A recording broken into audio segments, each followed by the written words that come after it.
Good morning. This is your wake up call. Wake up call. Wake up call. Good morning. Good morning. Good morning. Good morning. Good morning. Good morning.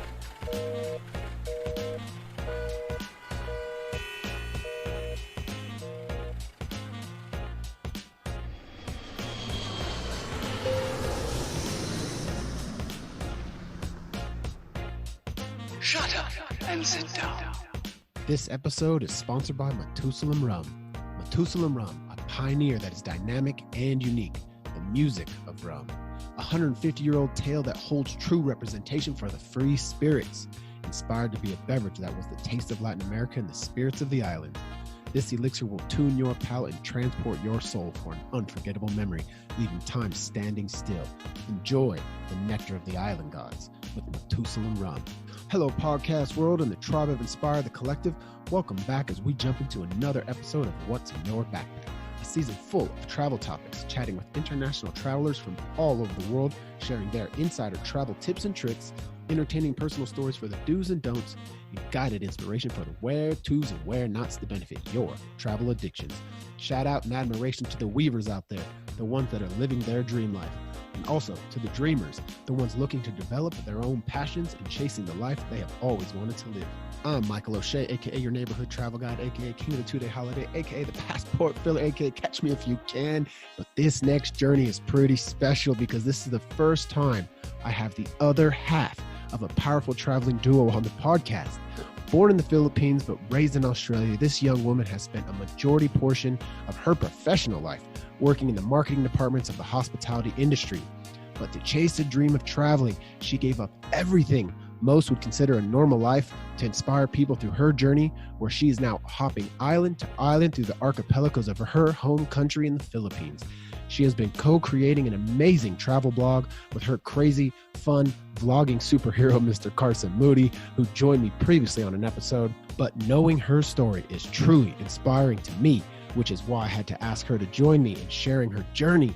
As of late, I think she has adopted every stray animal she has found and soon to be opening a local zoo. But she is also enjoying taking time to connect with the local kids, which is something that she's very passionate about throughout her stops. But please let me introduce this amazing human, Ms. Zowie Palliaer, the blogging, island hopping beauty. How are you, my dear? And thank you so much for joining me on another episode of What's in Your Backpack. Hi, Michael. What an intro. Amazing. You're absolutely spot on. I am good. Thank you so much for having me. Yeah, I'm super excited because I with Carson, it was in the past episode, it's been a year since I met you guys. Yeah, it's crazy how time has gone so quickly. So fast. And I couldn't even imagine I've traveled quite a bit since then, but you two are always on the go. It seems like I just met you guys 3-4 months ago. I know, it's been a bit of a blur, I'll be honest. Things have slowed down a bit now. But yeah, the last year has just been absolutely rapid. Man, and I know you two are working on a lot of projects, and speaking with Carson, I know you guys got some stuff coming up, some stuff you guys are working on behind closed doors, which I can't wait to see what's going on, but I'm really excited and super honored to have you, unpack some stories and give some travel perspective from a young woman's perspective and your view to inspire the listeners. Like, that's super fun for me. Yeah, no, it's definitely, we've got a whole lot going on and it's really exciting. This whole COVID thing's been a blessing in disguise to give us some time to just sit down, figure it out, and really just bust out some work. But yeah, it's a nice break, Yeah, I've as I was talking with Carson, he said he really liked it. It's like, it's time for passion projects, it's like, I feel like all these things that I'm doing, I would have never had time for. I'm so blessed to have this time. Yeah, before we started our upcoming project, which is, the blog, I said to Carson, because I'm the one who's doing most of the writing, I said to him, I need a month. Just give me a month where we're not constantly on the go, because I don't know how I'm going to get everything ready if we're always moving. And then everything shut down and I've been given far longer than a month. But it's worked out, I guess. So yeah, I'm super looking forward to that, because in school, in university, you did writing, right? Was that one of your majors, or? Yeah, I studied a Bachelor of Journalism, graduated in 2016. So I've always wanted to do something with it, but I didn't want to be a traditional reporter or a journalist. I figured out pretty quickly that that's not the path that I wanted to take, but I was I still liked my course. I was just like, it's not for me to be a reporter. So I was like, how can I use my degree? Like, how do I not just put myself into debt and Yeah. for it to be all a waste of time and money? So, I mean, I started off in marketing, which kind of used it, but now like I'm doing what I love and I'm actually using my degree. So Yeah, even better. I know. I can't wait to hear what all the stuff you're writing and start getting involved with your guys' journey. But real quick, I just want to share like how I want to share my perspective, and then I definitely want to hear your perspective on how we met. And so it's so if anyone's heard the previous episode with Carson, and this is the same time that I met Zowie as well.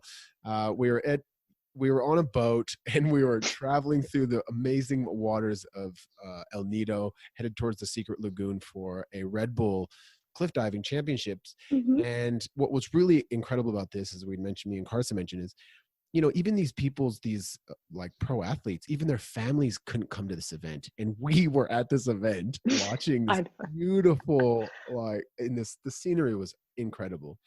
And so we spent, it was, well, I think 2 days, right? 2 days together, just like hanging out. I mean, we didn't like share the same room or anything, but like we like everywhere we went, we were all together, our group. And, you know, once I met Carson and Zowie, it was like me and Carson kind of bonded really quickly. And then, you know, it just ended up all three of us were hanging out the whole time. And the one time that this is my detriment here is when we were jumping off the boats. This is where I think me and Zowie really bonded, and I could be totally wrong, but we're all jumping off the boats, and we were getting back on one of the boats, and Zowie was behind me getting up, and I just like straight booted her right in the face, like Yeah. on. Oh, I felt so much closer to you after that moment with the concussion. So that's been like a running joke with me and Zowie, is like the kick in the Yeah. head. And Yeah, it was makes me a feel real bad. good connection. Like, it wasn't just a little bump. You clocked me fair in the head. Like the front of the head, not the top of the head, straight in like the forehead, the nose. God, Oh, you've got a sizable foot. felt so bad. And like I'd always tease, and then Zoe's like, that's cool. You like the concussion and like the mild like damage I have is totally fine. Like it's totally worth the friendship. Oh man, so funny. It was such a great weekend. And I'm like, as I said to Carson, you know, as much as we've kind of all like a little bit we've been in touch, and then not a lot have been in touch, but still like now a year later, like you guys are joining me on this, and I'm just so honored to like still have this friendship with you guys, and like it's just building. Yeah, that's one of my favorite parts about traveling. Like, you know, I joke about, you know, I meet someone and then I add them on Facebook and then I never talk to them again. Yeah. Like it's a common thing that happens with backpacking. But it's really like, I love it when you do actually make meaningful friendships or relationships. And then you can, you know, not talk to them very often, but still, you know, see something that happens on like Instagram or Facebook, and it's like, oh, that's where they are in the world Yeah. now. And like, it's cool to have friends everywhere. Actually, it really is, because actually one of my friends just said, you know, he had listened to the Carson episode, and he was like, man, you've met some of the coolest people.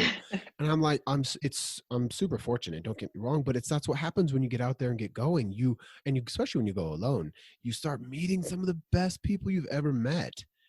Yeah, absolutely. Like it's one of the best parts of traveling, and I love it so much. Yeah. So I definitely want, you know, I don't know everything about you, and that's why I'm super excited for more of this. I got to learn so much more about Carson, but I definitely want to know more. Like, can you share a little bit of who you are, like where you're living right now? I know you and Carson are in Dumaguete, but just in case anyone missed that episode, what you're doing there. And yeah, and then I want to get into your journey from Philippines to Australia. Yeah, absolutely. So right now I am stuck in Dumaguete City, where I've been for over 2 months now. We had just left Cebu to do a Negros road trip, so around Oriental, Occidental. I mean, Carson had lived on this island for 2 years, and he wanted to show me around, you know, where he lived. And it's so beautiful. There's so much like, you know, nature, and there's waterfalls and island hopping. So really wanted to, you know, see that. And it's a little bit undiscovered, untouched compared to a lot of the other places in the Philippines. So we, you know, we're lucky enough to get a car sponsorship for a month. And then, yeah, really lucky. We met, again, the people that you meet. We met him at an event. He happened to own a majority of the Hyundai dealerships in the Philippines. So cool. Yeah, so got a car, then headed on a boat from Cebu to Negros Oriental, and Dumaguete is the place where you get off the boat. We were going to spend a couple of days here and then just drive around the whole island. And we got off the boat, and pretty much the next day it locked down. Oh my gosh. Yeah, so we saw a couple waterfalls, and then it was like, stay inside, you can't leave. Wow. So the best waterfall you saw was like your shower. Yeah, pretty much. And even then, the water stopped running about a month in on the second floor of the hotel. Oh my So gosh. yeah, we had to go downstairs to shower. You know what I like about what you had said is like it is all about the people you meet. And you know, Carson obviously has done quite a good job of building up, you know, his story with his vlogging, because he does such a good job. You know, and that's obviously why he got invited to the Red Bull thing. And then you guys had been invited to the Red Bull in Indonesia, right? Yeah, so that's actually where we were supposed to be, end of April, and then beginning of May. So Red Bull Cliff Diving was going to kick off their tour for 2020 in Bali.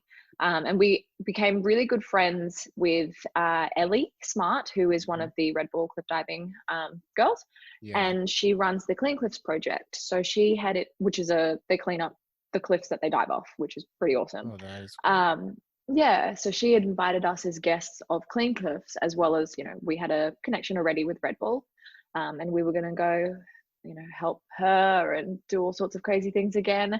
And then COVID happened and Red Bull was cancelled and we got stuck here. And I was supposed to fly from Bali to Australia and go home straight after the comp. But that didn't happen, so that's okay. There's always next year. Yeah, there's always next year, and I'm sure that's not like they're going to take it away from you. I'm sure they'll No. extend the offer. But speaking of Australia, so you know your journey. You were born in the Philippines, right? And then you were moved to how'd that happen? You know, then like when did you leave, and you know that whole journey? Yeah, so my parents met in Australia, got married there, and then my dad. I'm really similar to my dad. So he went to the Philippines on a holiday with my mum about a year or two after they got married. And it was his first time in the Philippines ever.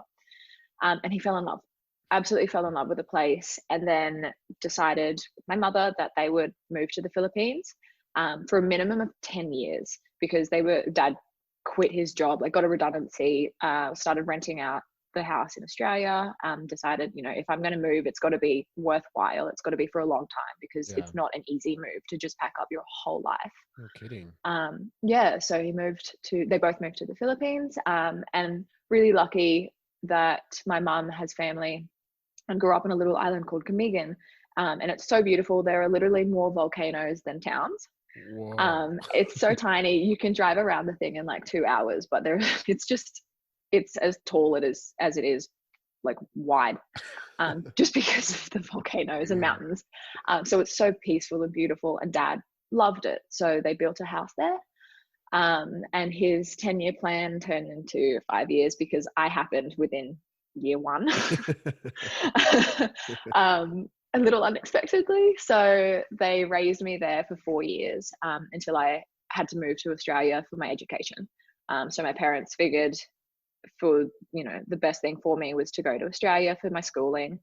So we all packed up and moved back across the world to Australia. I mean, not quite the world, it's just a little bit down. And where in Australia still a big move. were you raised? Brisbane. Oh, about an hour out of Brisbane. Yeah. So really lucky. Yeah. And then, so do you have a Philippines passport or an Australian passport? I have both. So as of, that's nice. really lucky. As of last year, I got my passport. So I actually applied for dual citizenship, not thinking that I was one, Right.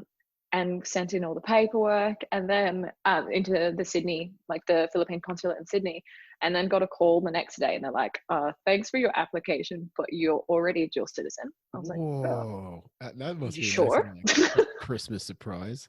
Yeah, it was awesome. So then they're just like, "You just need to apply for a passport." I'm like, "Oh, that's easy." That's awesome. So it happened really quickly. Makes traveling that much easier for you. Yeah, no, it definitely has. And the main reason that I chose to get it was because I do a little bit of like commercial work. Mm-hmm. So I didn't want to commit any tax fraud or anything like that. So I got my passport and proved that I was a citizen so that I didn't get in trouble for working here. Yeah.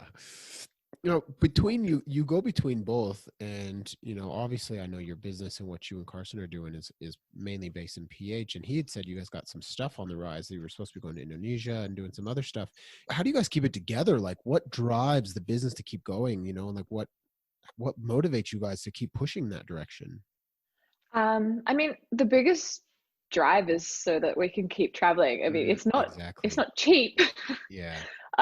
People look at influencers, especially travel influencers, and think, we get everything handed to us and like we're traveling for free, but we're not. Yeah. Like, I've only ever gotten one flight sponsorship, and it was just back home, so a little less of traveling and more like going home. We still pay for almost everything. Mm-hmm. So obviously we need to have some sort of income. So Carson obviously has a big grip on the whole YouTube thing, but like that's not really my passion. I've done a few videos and it's less about wanting to and more about like another source of income.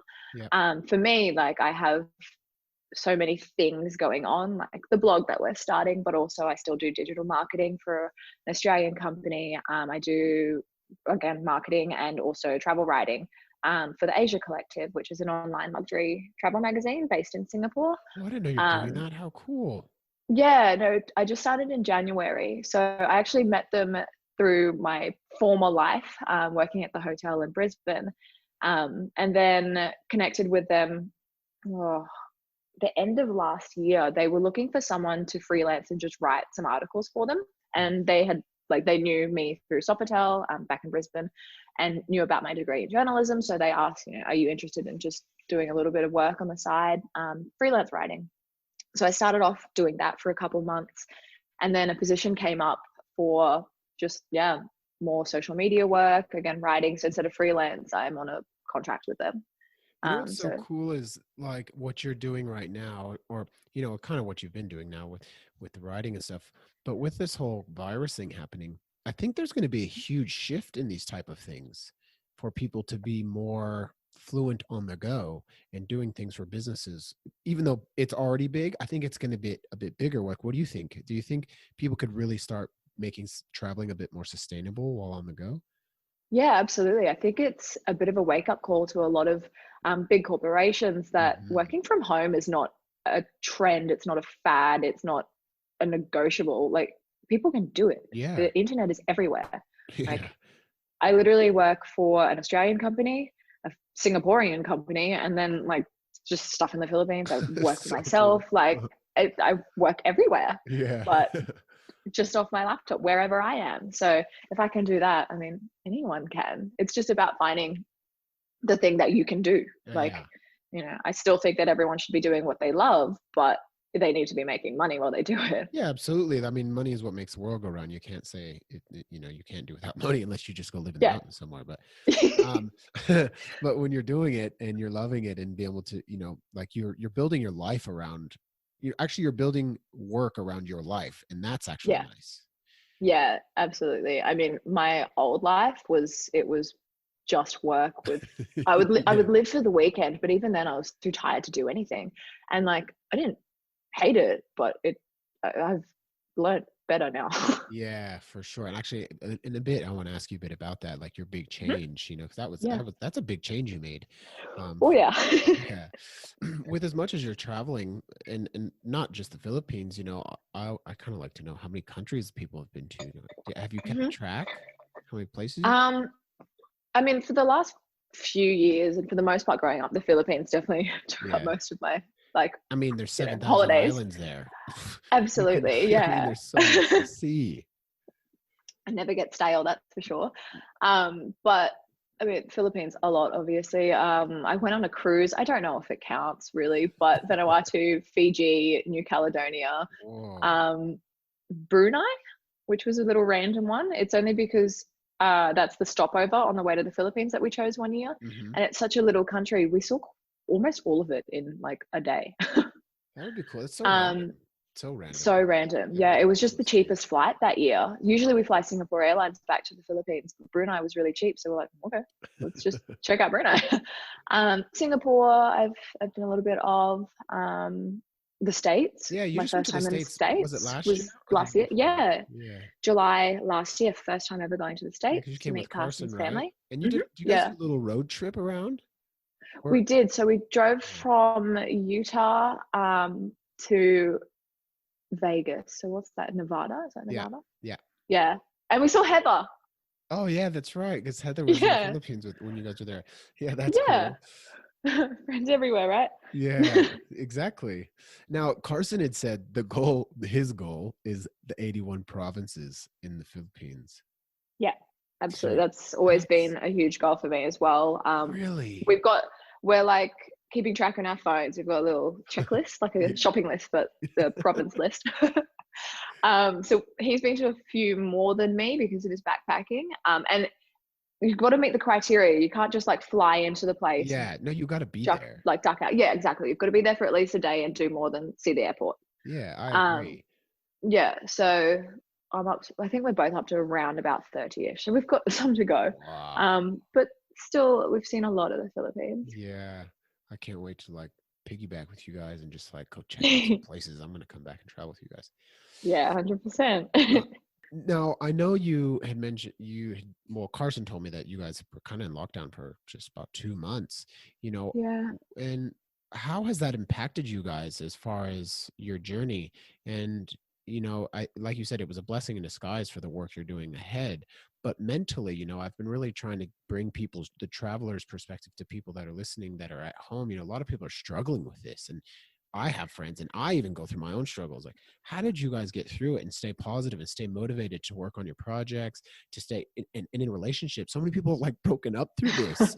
Oh And my gosh. it's crazy. But how did you guys do it? How did you guys manage?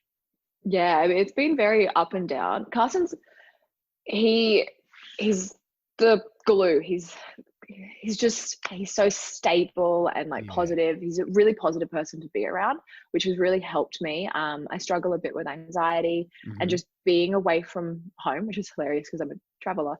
But I like to go home every few months. Hmm. So and this year I was going to go home a little bit more. Like I've missed out on my goddaughter's baptism, my best friend's wedding. These were all reasons I was going to go home to Australia. So just Yeah. being stuck in a different country, for the start of it, I really struggled. There were days where I just didn't want to do anything. I couldn't motivate myself. And Right. then I was like, okay, you're here. This is your reality now. So figure it out, like adapt. Mm. Everything's fine. You're safe. You're healthy. Be cautious, obviously, but let's use this time to actually get stuff done. So it's just a little bit of re-shifting like my mental state. Yeah. And then I gave myself some time to just freak out a little bit because a lot of people were freaking out. It Hmm. all happened so quickly. Like Corona, when we left the Philippines in January, it was the first case that they'd heard of. A Chinese national had come into Cebu, and we were just in Cebu for Sinolog, and that was the first case outside of China. Right. Was in the Philippines, and that was already in January. And for like the first couple of months, everyone had heard about it, but it wasn't really a thing, Yeah. like no one thought it would affect them so deeply.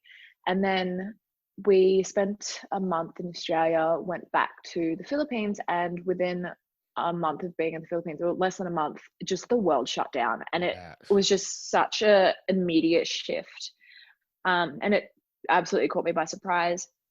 Like I'm a bit of a planner, so when my plans don't go to plan, I have to just take a moment, figure it out. But yeah, I was super anxious. But yeah, as I said, it was just a reshifting of how things work for me in my brain. Yeah. And then I got there. But the relationship it's fared quite well.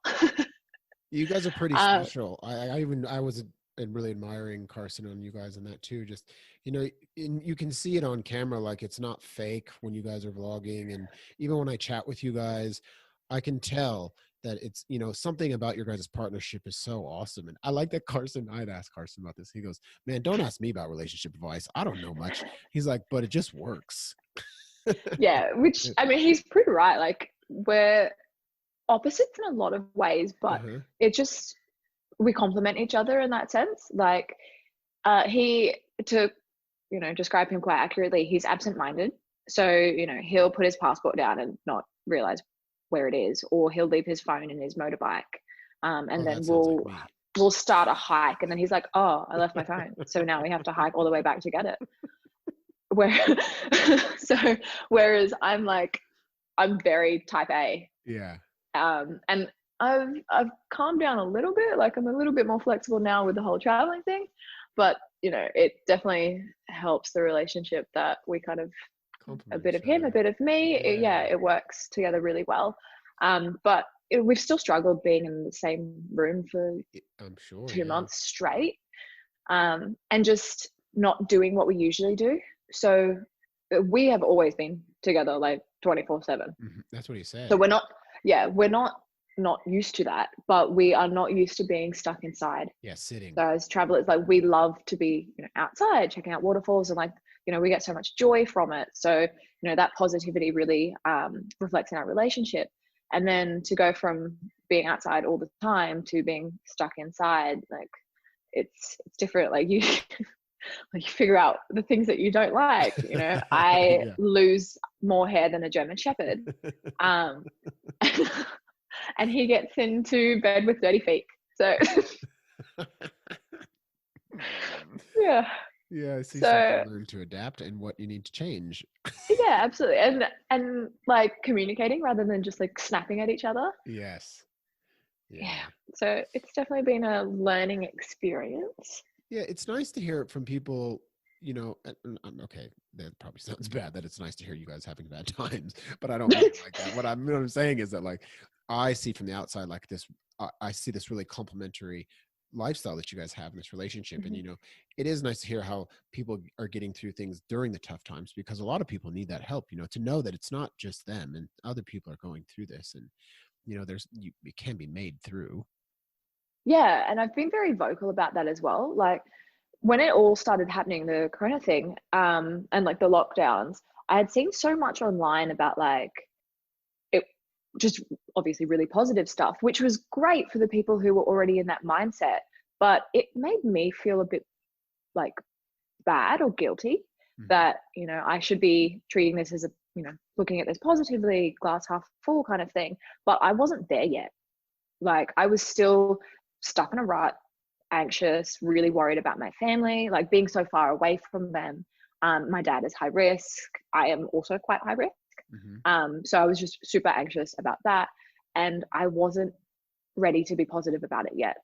Like, I was trying to see the silver lining, but I had to kind of work through my emotions. And I was quite vocal about that on my Instagram, because, you know, I wanted to speak to my followers, and I wanted them to know, like, if you're not there yet, that's okay. You're not weak. You're not a negative Nancy. Like, you're just processing, and people process things differently. It's nice that you're honest and like totally real about it. It's so nice when, you know, people that, like, because you have a lot of followers and so does Carson. And so, like, when you can share that, people, you just such a much deeper connection with someone. You like, they're not just someone that you see on TV or on YouTube, you know, they are real people, and they do have problems and struggles. Yeah, absolutely. And like, a lot of people look at us like we have this perfect life and everything is, you know, we always have it together, but I absolutely do not have it together. Just trying to figure things out. Yeah, we all should be always trying to figure things out. So do you think this will change your perception of travel in the future? And if so, like, how will you navigate that? Because that's what your whole life is right now. Yeah, I think it's going to change the whole world's perspective on travel, at least to start with. I absolutely believe everything's just going to kind of go back to some like semblance of normal, but it's going to take some time, because people are going to be afraid to travel. Like, I've seen comments on Facebook, like Australian news stories where they talk about, you know, they're going to open up Australia to travel domestically, but not international yet. And people are like, yeah, good. Like, we don't need to go out. We have everything we need here. You know, we don't need to see the world. It's like, well, I think people are going to be afraid for a really long time. Wow. At least until it kind of becomes a thing of the past and not just like this thing that we've just lived through and made it through. So as a traveler, that's going to be great because I think flights are going to be pretty cheap. Yeah, that's what I thought too. Yeah. But yeah, I think the world needs to kind of get over the fear first, and then hopefully get back out there. Yeah. Now, talking about traveling more often, I really like to know people's bucket list because some people, like I always say, some people have them, some people don't. Some people think they're kind of crap. And Carson didn't really have one. He just is like, I kind of want to see a lot of things. Now, did you ever have a bucket list, and like what was your top place that you've always wanted to see, or have you been there already? Yeah, I absolutely have a bucket list. There's not one singular country that I really want to see, more than like my top 10, I suppose. And my bucket list has changed since I started working for the Asia Collective because now I know about more places. Yeah. But I'm dying to go to South Africa, specifically Cape Town. Carson said that too. Yeah. Yeah, I really I got want to him go into there that. too. I want to Yeah, go there. I did an article on South Africa and then Cape Town specifically, and I was like, "Whoa, this place is awesome." So I really want to do South Africa, the Maldives because who doesn't? Exactly.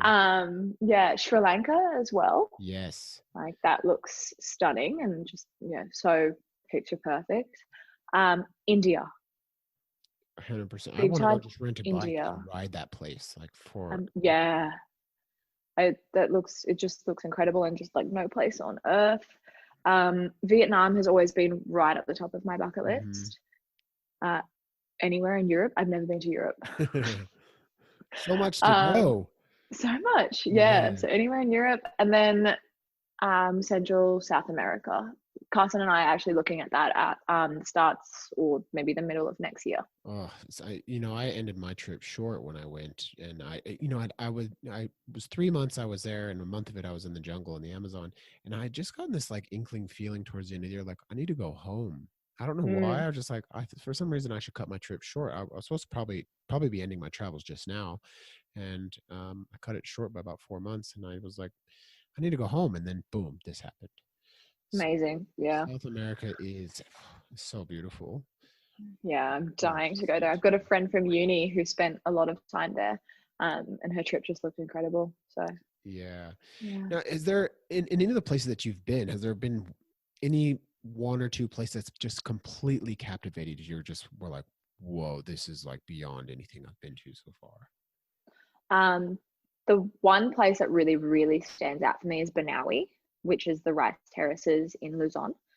Aoi, you said? Banawi. Yeah. They actually filmed the end of Marvel Avengers. The second last one. They filmed the end of it there where Thanos like retires in the mountainside. They filmed it in Banawi. Oh, really? I'm a Marvel fanatic. So that was pretty cool. But I just remember the feeling that I had when I first saw it, like just thousands of years old, like these rice terraces, just tumbling down this mountain, and I almost cried. Like the time that we arrived, it was golden hour, so it was just the most perfect light, and then it was just so humbling. Like it's UNESCO World Heritage listed to start with. How cool.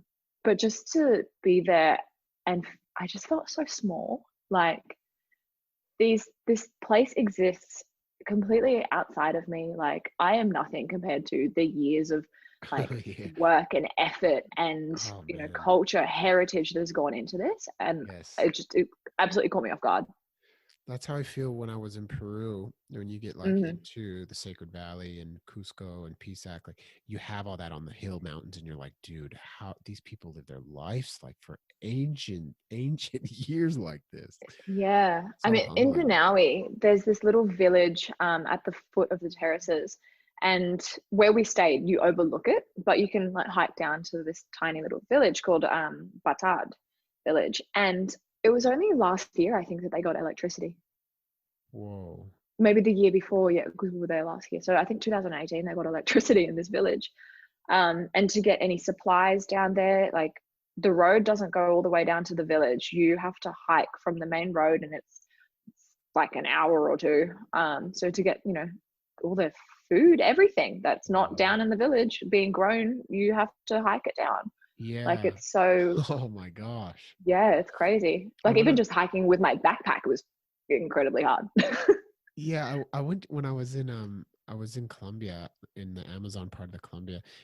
Two of my buddies took me up on this hike. It was like probably an hour and 20-minute hike up this mountain. You get on the top of this mountain, you overlook this village, and you know it's people. I don't know how these people made this like wood steps most of the way, and it's kind of muddy.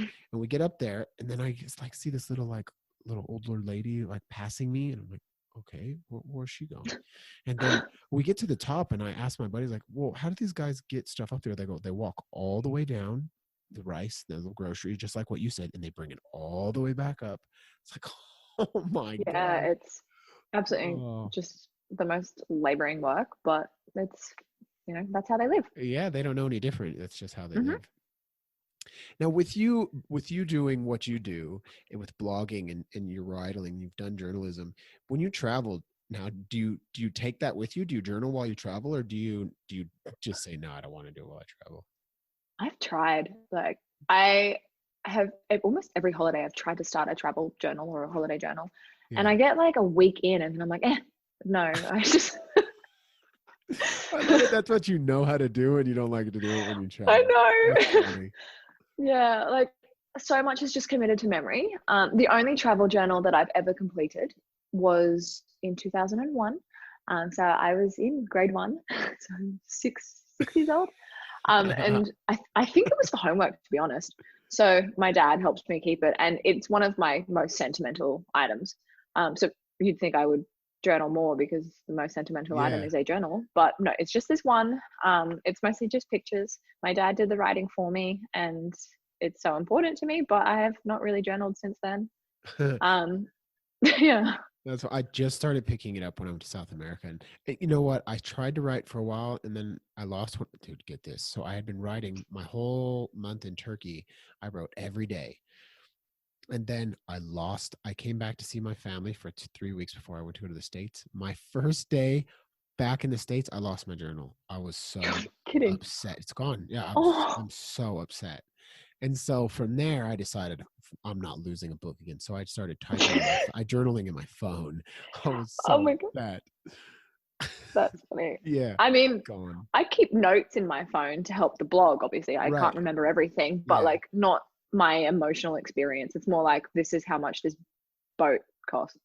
Yeah. Okay. So yeah, that Yeah, is a bit different, but a little bit. Yeah. The one thing I started to do, and I should probably get better at it, is instead of like journaling my travel experiences, my emotions. Like if I ever mm. got down about something, or if I was feeling homesick, or just anything, instead of taking it out on Carson or taking it out on myself, Yeah. Yeah.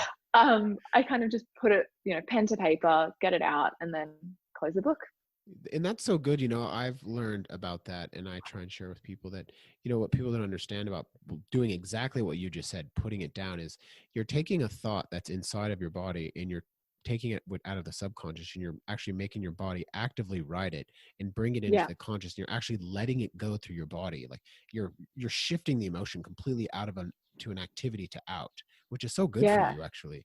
absolutely. And it helps you understand it. Like Yeah. there's been a few times where I feel just not right. Like I feel a bit upset or a bit anxious about something. And it's like, what is causing this? What's got me down? And so like I write it, and before I know it, like I've written the why. Mm-hmm. It just starts So it coming helps out. me understand it better. Yeah, absolutely. And then it's like, okay, well now I know why I'm feeling this way. How can I, make steps to fix it?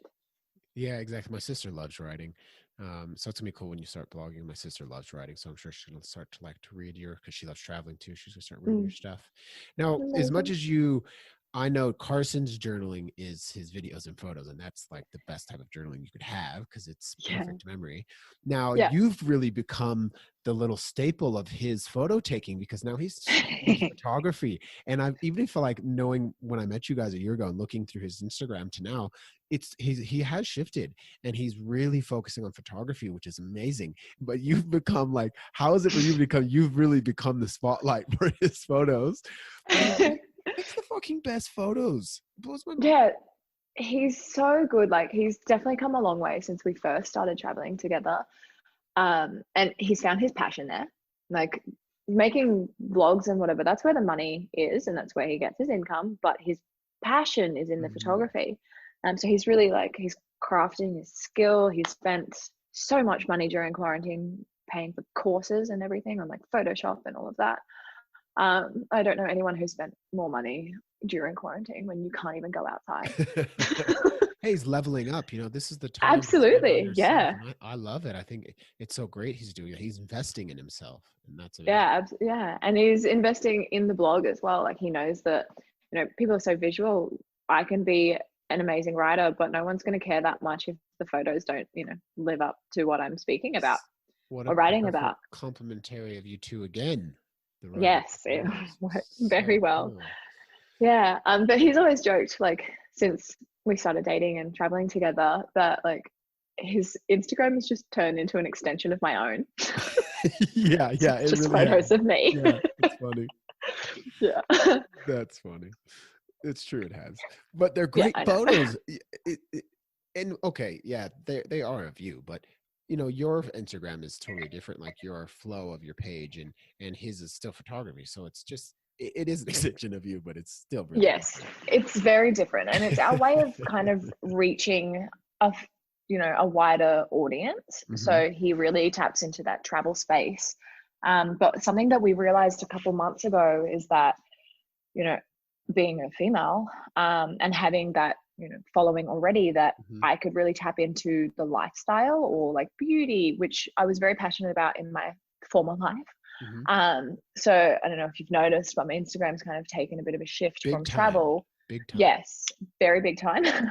So instead of travel and like all of my modeling work, more lifestyle, like, it's another audience that we can reach Yeah, through I that. like it. It's really cool. Yeah, no, it's new, for sure. Yeah, but you're leveling up. It's just you're evolving, which Mhm. is great. Um, Yeah. with some of the spots that now, since you've got dual passport and you've had it, Mhm. what are some really cool like insider spots that people should visit in? I've got Carson's perspective, but I'd love to get yours on Philippines, but also Australia. Like some not so normal spots. Not the Sydneys, not the Melbournes, but are there some other which are also great? Don't get me wrong, but Yeah. spots that people like you should definitely check this out if you get this far to check out Australia. Like this is somewhere you should go.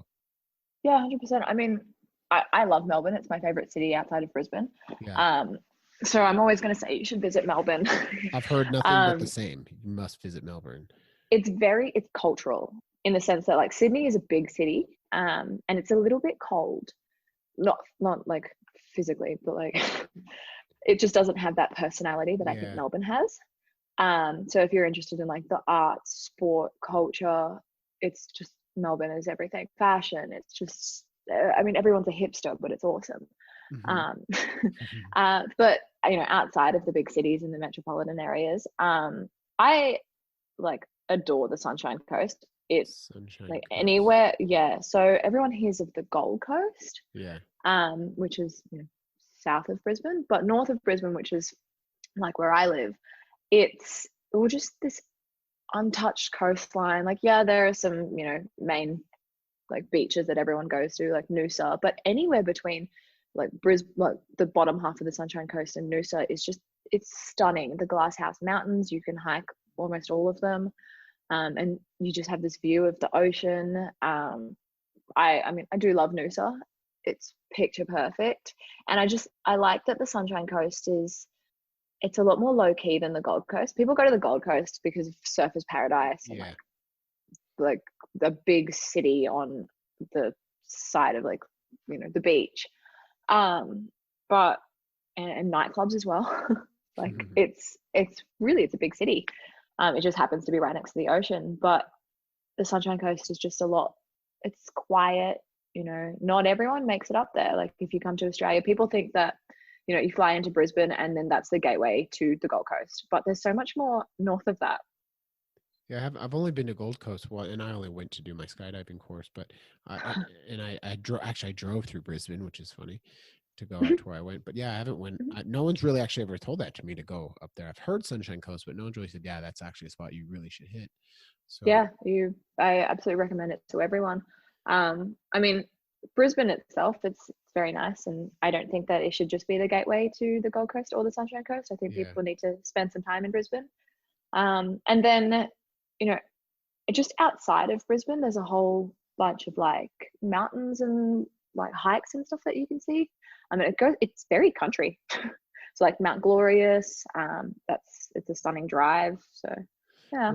were any of your, and sorry to cut you off, but was any of your family affected from the fires and stuff? No, we were really lucky. Okay. Like there was smoke everywhere, but no, not no fire damage or anything per se.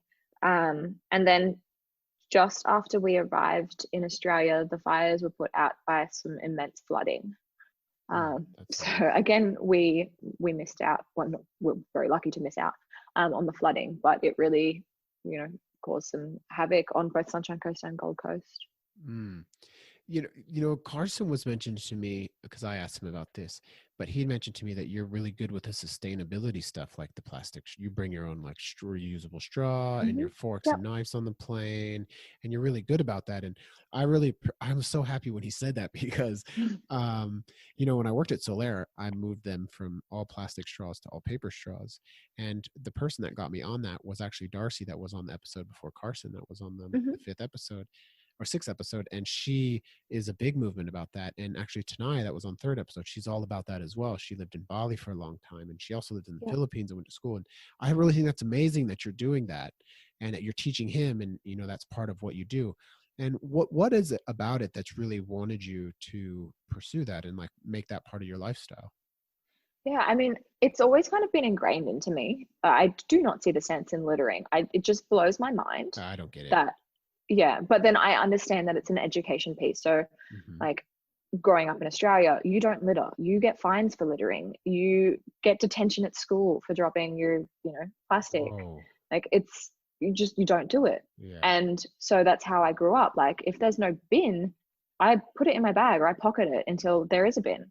Yeah. Um, and it's how we've grown up. And I really saw that kind of amplified when Australia, a couple years ago, our terrorist warning was quite high. Uh-huh. And in response to that, one of the responses was to take away all of the bins in public areas, like the Oh my main train gosh. station in Yeah. Brisbane. Like, we just didn't have any bins, but we also didn't have any trash because we just take it home. So that's kind of it's how I grew up.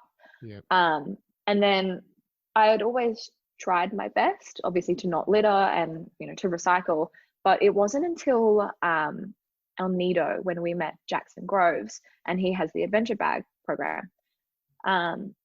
And when I met him there, and he's very, very passionate about it. Yeah. That was when I shifted from not just putting my trash away, but trying not to have it in the first place. So really cutting down on like my plastic consumption. So it was a huge wake up call for me that I might be doing the right thing with my trash when I put it away, but it still has to be It has to go recycled, and it somewhere. might not. It has to go somewhere. It has to go Exactly. somewhere. Yeah. You So know, I figured the easiest way that I can reduce that is by reducing my own plastic consumption. yeah, And it's a lifestyle change, but it's not big time. impossible. Yeah. It's not impossible, and you can, and there's going to be days that it's almost inevitable that we use plastic at some point, which really Yeah. sucks. But you can really make a huge shift, and I think the hardest part, even me starting to shift my lifestyles, we get into the fact that I'm not sure if you've seen my videos, but every Saturday I go out and me and my sister and my best friend, we go clean along the river, and we clean trash for over an Yeah. I've hour. seen that. Yeah. And actually, who inspired me was my buddy Fausto, and he lives in Phuket, and he had went out and just started cleaning the beach. He just said, what, I'm so sick of this during quarantine. I'm just gonna go clean the beach. And Yeah. I like what you said. You put it in your pocket, and he'd started this hashtag, and excuse my language, he called it "put it in your fucking pocket." And it was just like, it was just like pieces of straw or a cap. He's like, dude, this fits. And he's like, does it fit in your pocket? Yep, it fits in your fucking pocket. But Amazing. it's so great. But the thing is, I think that's why I started that pick up 10 pieces of trash a day challenge. Like 10 Mhm. pieces a day is nothing. That would take you It's less than absolutely nothing. 60 seconds. And Yeah. I'll admit it, even for most of my whole life, I would feel that, oh, it's not my trash. Why would I pick it up? And me picking it up Yeah. is not going to make a difference. But if like we can collectively change everyone's perspective and say like, if pick up 5 pieces of trash a day, that makes if Yeah. everyone in the planet did that, makes a huge difference. I mean, yeah, absolutely. I mean, there's this hashtag that I follow, which is called 3 for the Sea. 3 for So just pick up 3 pieces of trash while you're at the beach, like, and as a minimum, you know, if you want to pick up more, for sure. But like, if Yeah. everyone just picked up 3 pieces, but like, I'm very aware of the fact that, you know, growing up Western, you know, that makes sense to not litter. Right. It makes sense. But in a place where, you know, it's just not how they've grown up. Like, I love that you in the school, like they don't learn about it. So I Yeah. can't blame people for not understanding, because it needs to be re-educated to them. Like, one of the most really upsetting moments was when Carson and I participated in the international like beach cleanup day. We were in Bohol in the Philippines, and there was a huge like over 1,000 people doing this beach cleanup, and it was really great to see everyone working together. But afterwards, so we all got wristbands, which kind of dictated what kind of trash we pick up, so that in our picking up process we were also segregating Organizing. Yeah, that's cool. Yes. Yeah. So we all had colored wristbands. And then after the beach cleanup, as we were all like going back to our cars and whatnot, I saw wristbands all over the ground. Oh my gosh. And I was like, you're participating in a beach cleanup, and then you're gonna litter. Oh, it's so mind-blowing. I know. And it hurt. Like, I was like, what was the point? Yeah. Like, if you're here because you want to clean up, but then you don't contribute to it, like, yeah. And I'm glad Gets you me. brought that I get very up. upset. Yeah, I'm glad you brought that up, because actually, you know what I want to ask you is, I saw a lot of my own issues with what's going on with sustainability and trash in the Philippines. And you know, what do you, as far as what you see as sustainability issues in Philippines, how can people visiting help to ensure to do their part, you know, to make sure that we're protecting the islands, keeping the oceans clean, because it already has its own problem there with Yeah. people that live there. So people that are Mhm. visiting, how can they, you know, come with the mindset to be ready to ensure that they're doing at least their part while they visit? Yeah, I mean, I think it's important to realize you're a guest. Like, you don't walk into someone's house and just And throw leave your your trash trash. around. And yeah, that's Such a good filthy. point. Yeah, such a good point. So don't do it to someone's country. And I'm very, very aware that, you know, for the most part, the trash in the Philippines does not come from tourists. And I don't like that tourists get all the blame. It's not, you know, it's not their fault. It's not entirely their fault. Yes, responsible tourism, you know, it needs to be front of mind when you travel. But, you know, I think for the most part, the government here, the schooling system, it needs to shift the way people look at trash. But you know, that's a problem for the country to figure out. But as you're, you know, traveling the world, visiting places that you are a guest at, you just pick up after yourself. Or if you want to do more, like, there are organizations everywhere that, you know, help with beach cleanups. There are sustainability programs. You can just help out if you want to give back. Yeah, I think that's cool you brought that up, because Darcy said the same thing. When she goes new places, she actually looks up these places to learn what they're doing, because she Yeah. always wants to bring that back to China. She wants to go learn new stuff and new places, see how she can help the area that she's at. So that's really cool you said that. Yeah, absolutely. And like, one of the things that you mentioned that I'm very passionate about is adopting every animal I see. But you know, part of the thing that I like to do when I travel around is find out how they're helping. Like, the Philippines has a major stray dog problem. Yeah. It's like Wally. So to find out what they're doing and to just learn about it, help about it. One of my dreams in the future is to open up my own like animal or dog sanctuary on Camiguin, the island that I'm from, because it is such a tiny island, but the dog population is so dense, and it's dangerous, like, to drive. So I was like, someone needs to do something about it, and culling them is not the answer. So I should be that someone. So to find out what other people in the Philippines are doing, like El Nido, Leo Beach has a really great program. So to find out what they're doing, and hopefully one day bring it to life on my island. How amazing. Little power human. I love it. Thank you. Yeah, thank you. Now, with all your traveling, I was asking Carson this. This is the section I call people that travel as much as you guys, and well, myself included. I think we have a ninja type ability of how we bring our things, you know, like how we pack, what's important, and you got to be good at this. And so I like to know what people's travel ninja essentials are. And so for me, I want to know, what are your top 3 essential items for you that's like they have to be with you every time? You mean like physically with me when I go out, or just like No, no, something that just I like, need to have? yeah, Okay. when you travel, like, yeah, what are your top 3 things when you travel? Um, my phone. Yeah, of Like, course. as a digital nomad, I hate that term, but I can't figure out another way to call us. Everything is on there. If I lost my laptop, I think I'd survive, but my phone, like, that's how I get around. That's how I contact people. I have photos of my passport, my credit cards. Like, I would be totally and utterly screwed without it. So my phone,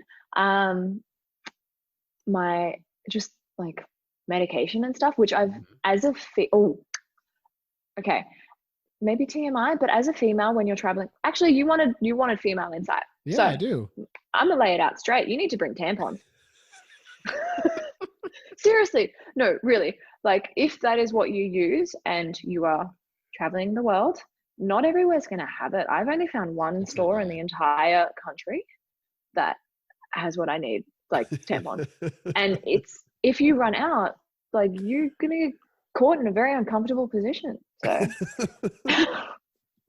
so if you're going to be away for 3 months, pack 3 months worth of what you need. Oh, that's funny. No, I love it. I love the woman's perspective. I love gaining that. Not that Yeah, I I need it mean, for myself, but no. for the people that are listening. Yeah, to any ladies listening, if you think that you're going to go to the Philippines and stock up when you need it, you're going to have a hard time. That's only 2. That's 2. Okay, so phone, tampons. Oh my gosh. Okay, and on the subject of sustainability, my Lark water bottle. This is not a plug. I am not sponsored. Carson bought this for me for my birthday. Yeah, My no, birthday it's or fine. Christmas? I can't remember. It is a self-cleaning water bottle that also gets rid of 99.9% of harmful bacteria. Oh, So I that's have not cool. used a plastic water bottle since I got this in Christmas. And it is tried and tested. You should know that the water in Manila from the tap is Oh, it's just not something terrible. that should Yeah, ever be no, consumed. yeah. And I still don't recommend it. Like, I don't think the Lark is going to get rid of like the lead in the water. But it will get rid of like the things that's going to give you like diarrhea. So, Yeah. so, so I absolutely recommend the Lark. It just uses UV light technology to just kill all those bad bugs. So I've used it on, Cebu tap water. I've used it on Manila tap water when there wasn't a mineral water dispenser. It works just fine. Perfect. Yeah, I don't think it's a plug. Actually, I like asking people's brands. I actually enjoying that. That's what like my question is: are you a iPhone girl, or are you Android, or Huawei, or what do you use? Definitely iPhone, and I've always been iPhone. One time I was like, maybe I should be Android, and then Carson promptly snapped me out of that. And then for the most part, I use it because, as someone who spends so much time on their computer, on their phone, to have something that just links so That well matches. together, like, yeah, just, I'm like, and with Carson as well, he'll have a photo, I'm like, oh, just airdrop it to me. It's just so easy. Yeah, that's nice. Now with traveling, and do you guys travel on the go with a backpack or carry-ons, or I like to always ask, because this is what's in your backpack, so I always ask people if Mhm. you have a specific backpack brand that you like. Yeah, so for the first year or so, we just had our Osprey. He uses I think a Fairmont. I use a Fairview. So mine is it's specifically designed for women. I don't know what that means, but I think it helps with back support or something. Yeah. So I use a 55-liter Osprey backpack, which has a detachable day pack. And that day pack is what I would use just as my carry-on. Mm-hmm. But at the end of last year, we were gifted Anello backpacks. I think they're a Japanese brand. We went to an event and someone was like, "Oh, you're a backpacker," so they gave us this Anello backpack. Oh, that's cool. Yeah, and it's absolutely perfect. So since then, we've zipped up our day packs back onto our Osprey main bags. And now we just use the Anellos as like our carry-on bags. It has so many pockets and compartments. So Oh, cool. I'll I have to really look that love up. that. Yeah, it's water resistant as well. Like, so it's really good, and it's pitch black, so it's not going to get filthy. Well, I mean, it will. You just can't see the filth on it. Now, I know you guys are in the islands, and so most likely I'm sure you're always traveling in flip-flops, but I know this is where this whole Sparta thing started, and your team Javiana. And so I how am. how does the Sparta thing is hilarious to me. And it's anytime I can chime in on this whole Sparta thing, I try to. And how did this all start? I know that Carson had said that he'd bought some cheap, like I guess what they're really cheap flip-flops, like $1, right? At the Yeah. store, and they just last forever, but they're super uncomfortable. He said you don't like you're totally like against them. Yeah, and they're also just not aesthetically pleasing. Like they're so bulky and just, I like Havianas because they're a nice slim fit. They look good, but Spartans do not. I did wear them for like maybe 6 months, and then what happened to them? They got I don't think, cliff. maybe I lost them. Yeah, maybe I purposely got rid of them or Yeah. something. Yeah, and then so I always used Havianas, but they might look good, but they're really not the best. They break every time I walk in water, and my foot gets stuck in That's sand what or Carson mud or always said. whatever. He said he always Yeah, teased me. Yep, another win for Sparta. yeah, seriously, I don't know why I'm so passionate about Havianas, but he kind of started the rivalry, and I was like, oh, now I have to stick with it, even though I'm breaking my ankles. Yeah, it's so funny. I always love when um, he's posting that stuff. yeah, and then I did transition to Team Rip Curl, Uh-huh. like in January, not for any like conscious decision, but because my mum bought some, and I was like, oh, these are comfortable. Um, so my mum and I have the same shoe size, so I snaked them from her. Thanks, mum. Um, and then I left them on the side of the road in Chagall. We stopped to take some drone photos, and I climbed on top of the car just to sit and have a look, and left my shoes on the side of the road. It's a nice gift for somebody. So, yeah. So now I am using like beach walk or something. They're not even flip flops. They're like sandals. I can't find any flip flops here other than Spartans, and I'm not putting my feet through that pain again. I can't wait to try on some Spartans. Oh, they're good after you break them in, but like for the first few months, it's like walking in concrete shoes. Oh man. The blisters, just they're horrible. But if you can get through that, they're fine. I mean, Carson wore his last ones to the point where there was a hole in them. That's dedication. Yeah. And also because he didn't want to put himself through the pain of new ones. So. Are you the sunglasses type of girl or no? Usually females love sunglasses. I like them, like, but I'm also blind. Yeah. Like I have really, really bad eyesight. I don't like wearing my contacts unless I really need to. Mm-hmm. And also I'm the kind of person who'll sit on every pair of sunglasses I've ever owned.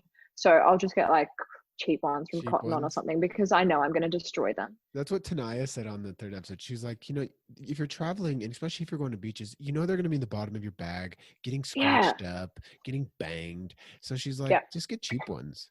Yeah, just keep replacing them if you need to. And I'm the exact same. Like even my glasses have a horrible scratch on them because I'm like, I'll just throw them in my bag right now. Yeah, I don't think I've ever owned a pair of sunglasses more than like $20. Do you have I know that you guys share like your guys' applications, but do you have any apps that you really just love and trust? Like for traveling? Yeah. In general? Yeah, I like learning what people's apps are. I've picked up so many more new apps, hearing people's stories about their apps. Yeah. One of the most recommended ones, like for anyone who gives a damn about their Instagram while they're traveling, because a lot of people just travel for the sake of the Instagram, which I don't recommend. I think you need to travel for the cultural experience. But there's nothing wrong with documenting it and, growing a following. And I learned about this app on in El Nido actually from another couple there. And it's called Retouch. So Retouch, and it just like if there's something in the background that you don't like, or if it's just crowded or full of people or there's life jackets or whatever, you just like drag your finger across it and boom, it's gone. Whoa. And it fills in the background for you. It like you can do all of this on Photoshop, of course, but if you don't have Photoshop or if you don't want to spend the time on it, then Retouch. Okay, it's like immediate. Nice. It's amazing. Yeah. So I recommend that for anyone who cares about that kind of thing. Mm-hmm. And then just recently I've started using Habit, because one thing that I wanted to get better at during quarantine was just like figuring out my day a bit better and being better at like drinking water. And it helps you, it reminds you, during the day, drink water. Like you set the habit that you want to start, like the good habit, obviously. So you tell your phone that you want to drink, 2 liters of water a day, and it'll remind you, to drink your water, or it'll remind you to get up at 7 a.m. and do yoga. Yeah. And it tracks how you go throughout the week. So it'll give you a percentage like, oh, you got up at 7 a.m. 4 times this week.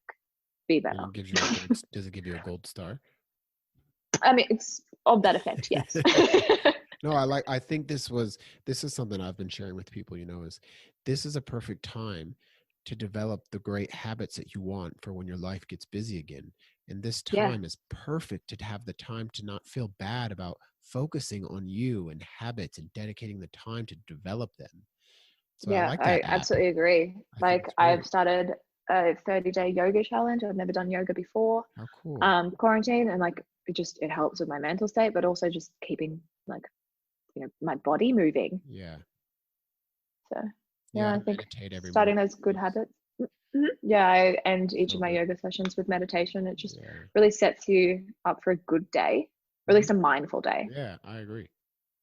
Now, as a woman, and I don't mean to be like put it on you, but there's only few women guests. As a woman, how is it for you to always be traveling and not have a home base?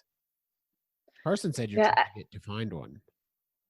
Yeah, to start with, for the first few months, I was like, yeah, this is awesome. I'm such a nomad. Who needs a home? And then, it kind of, a few months ago, I just kind of felt like I missed friends.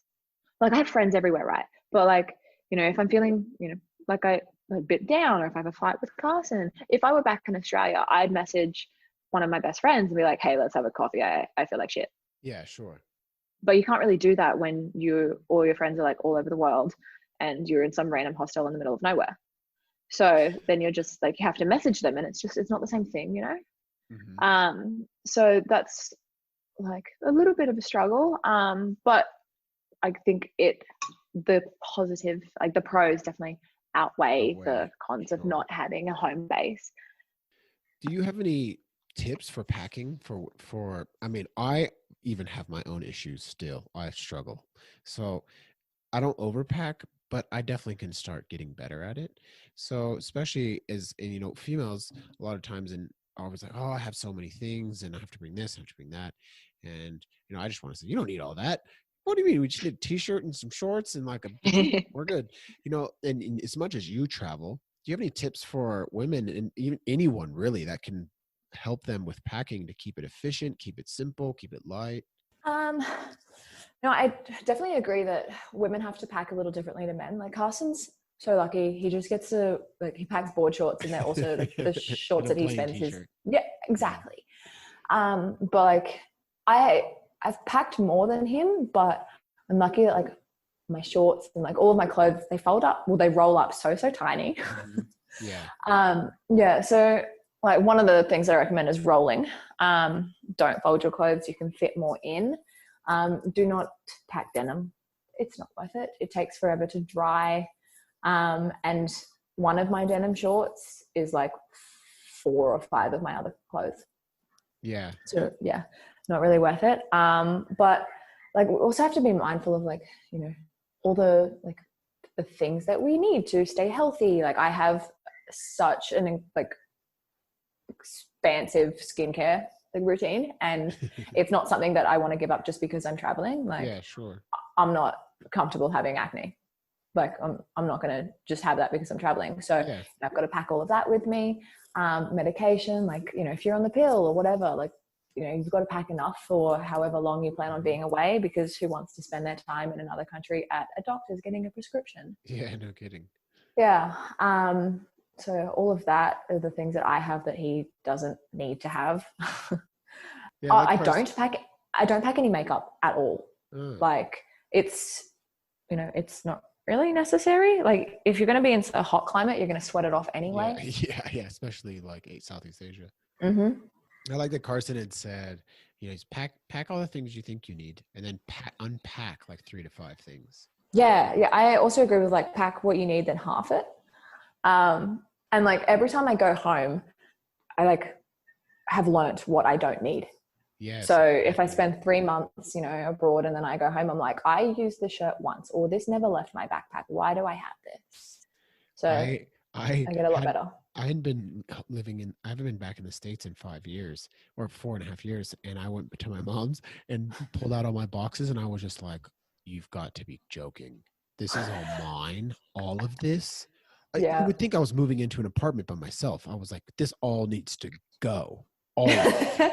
Everything. Oh She's gosh. like, really? And I'm like, yes, all of it. Yeah. I'm like, when I went home, because I went home July last year, and I had been in the Philippines for 4 months. I'm like, I had completely just up and left my life. That's what I did. That's what I did here. Yeah. And like everything was, I mean, I just bought a car and then I left it. I was like, oh, what am I doing? But like the amount of money that I had spent in my former life on like makeup and just clothes and all of this stuff, I'm like, what am I doing? I've just spent the last 4 months living out of a backpack. I can do that. I don't have to have all of this shit. Yes. And you feel so much lighter. I feel like it, and not to say material things or anything like is bad, but it's like the attachments that you have, it kind of feels like, I almost feel like I'm getting dragged a bit when I have that much stuff. Yeah. And I can see myself shifting every time I kind of go back to like the materialistic kind of life. Like I always feel like there's kind of 2 Zoes, because like I think, you know, I do a little bit of modeling work in Manila, and like that's a lot closer to the old Zoe who, you know, always had perfect hair and perfect makeup, and like I can turn that on when it needs to be, but I much prefer the Zoe that just wakes up, throws her hair in like a braid, and that's it. She's done. Yeah, it's so easy. Yeah. And with all these places you guys go, I know a lot of it's still always in the Philippines, and that you have Philippines and Australian passport, but like, okay, you've been to the States and you have been to some other countries. When you face immigration, it can be a bit difficult sometimes. It's a bit like nerve-wracking. Have you had any like run-ins with immigration where it's they ask you so many questions, or any tips on like people when they face immigration? I think the most like nerve-wracking one was when I entered the States. He was asking like why I was here, had I been to the States before, and what did I enter through? LAX, I think that's where I was. And like that one was I was a bit nervous about that. He also asked why I had Vegemite. Vegemite, can you please explain what Vegemite is, please? Please. It is a yeast extract. Sounds delicious. Yeah, it sounds great. It is the color of tar. It is also the consistency of tar that's been refrigerated for a while. Carson and his entire family, they hate it. It's disgusting. It's very salty. It's quite bitter as well. But I feel like a lot of people just don't do it right. Like they lather it on like you would, you know, Nutella. But you just have to put a little bit on with some butter or some cheese. It's great. Yeah. When I first went to Australia, my buddy, when I was on the Gold Coast, he's like, took me to his buddy's house. He's like, have you tried Vegemite? And I'm like, no. He's like, you probably won't like it, but you want to try it? I'm like, okay. He just gave me a spoonful of it. Oh no. That was terrible.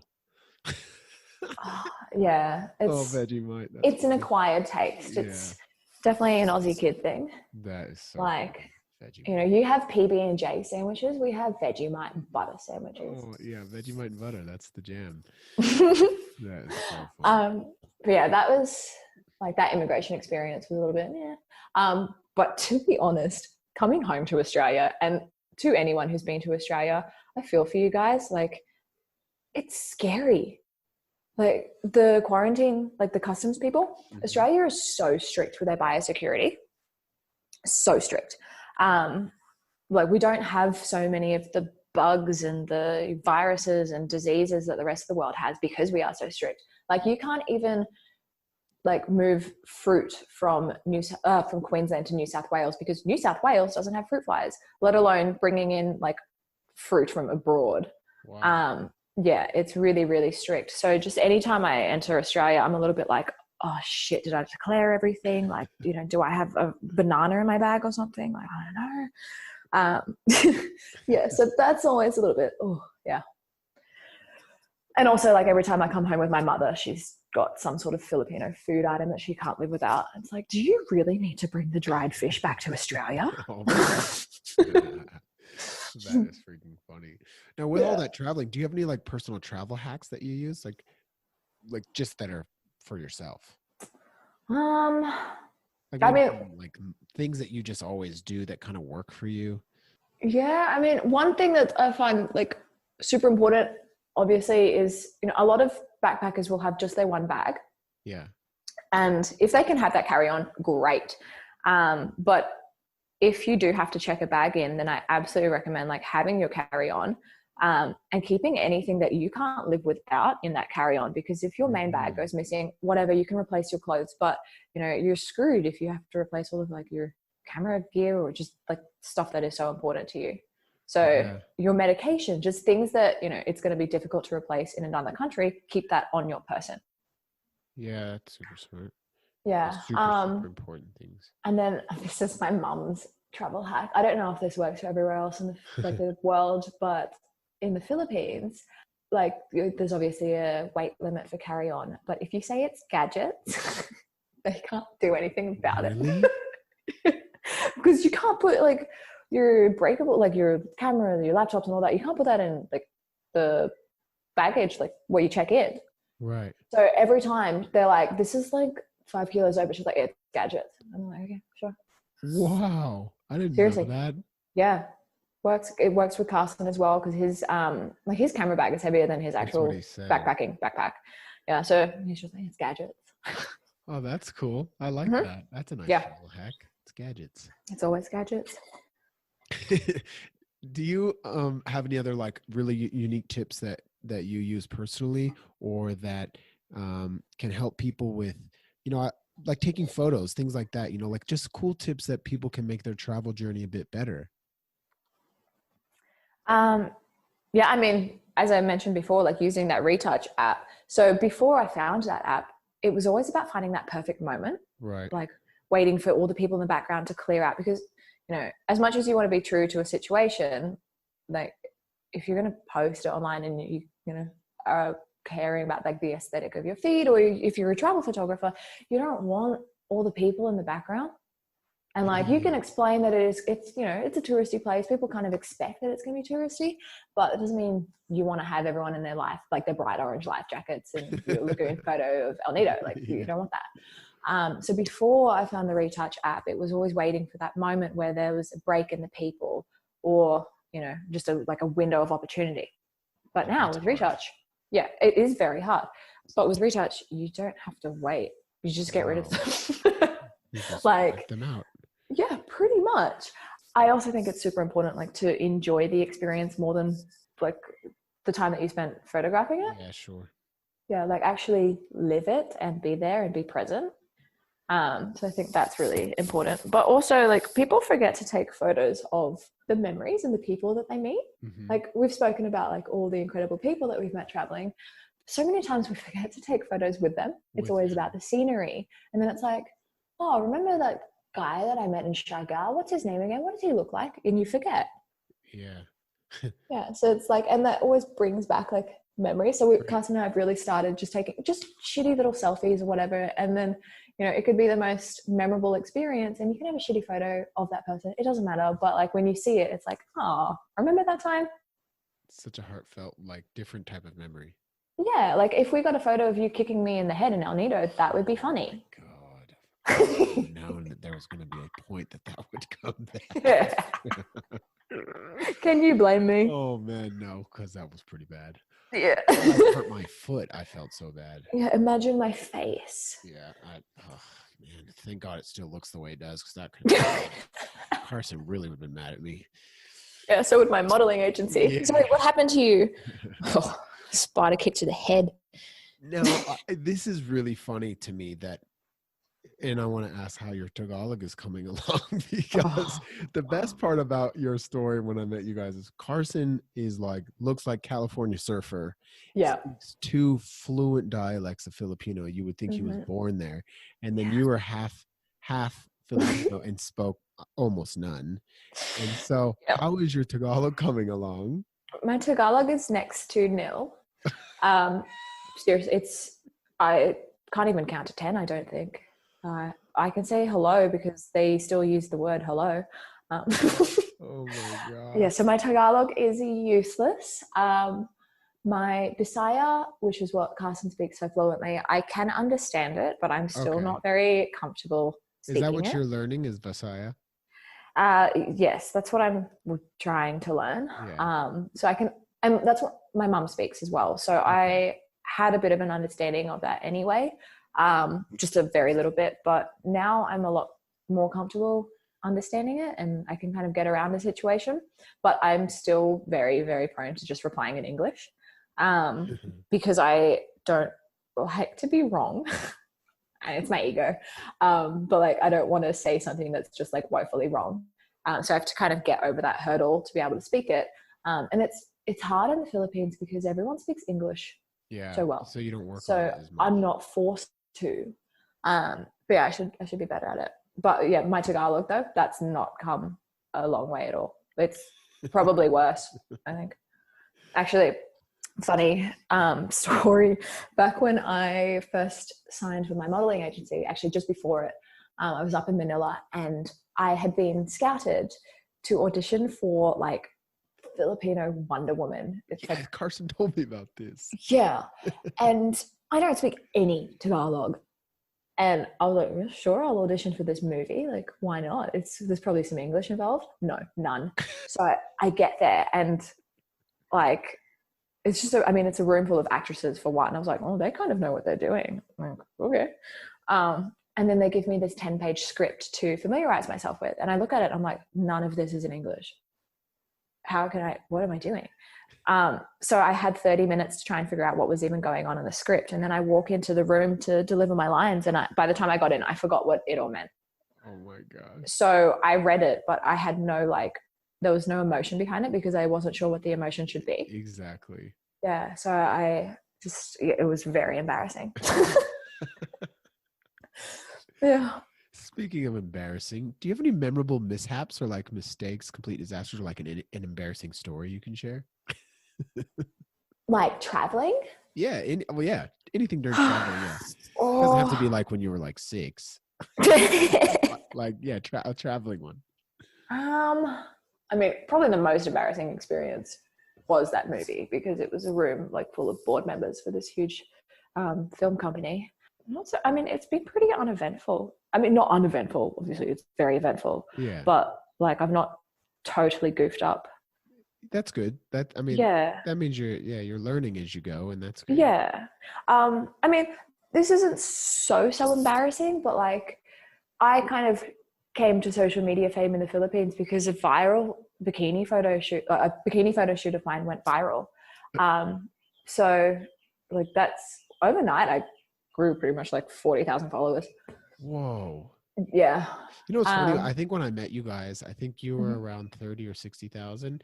And then I think I looked like 2-3 months later, you were like skyrocketing. I was like, whoa, what happened?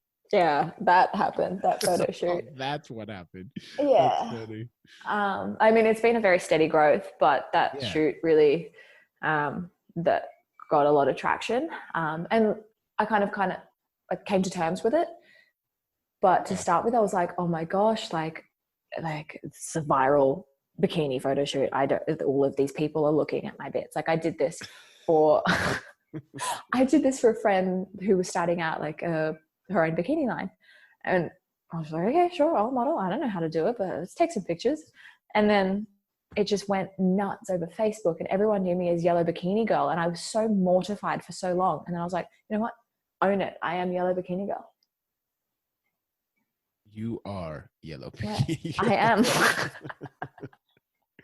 Yeah, so sometimes people don't even like know me as like Zowie or Bisaya Hilal. They'll just be like, you're the girl in the yellow bikini. I'm like, Yeah. That's actually what I was gonna ask you. Do you have like, because Carson has a nickname besides Hilaw. Do you Yeah. have a like Filipino nickname or something that you're known by? Is it Yellow Bikini Girl? For people who don't know me but just know the bikini, yes. But the main one is Ma'am Joey. Ma'am Joey. And like, yeah, I love the story behind this one. So it's like a combination of two nicknames. So Joey is what they have always called me since I was little in the Philippines, because sometimes they have a hard time, Filipinos have a hard time pronouncing Z or Z, sorry, for you Americans out there. Yeah.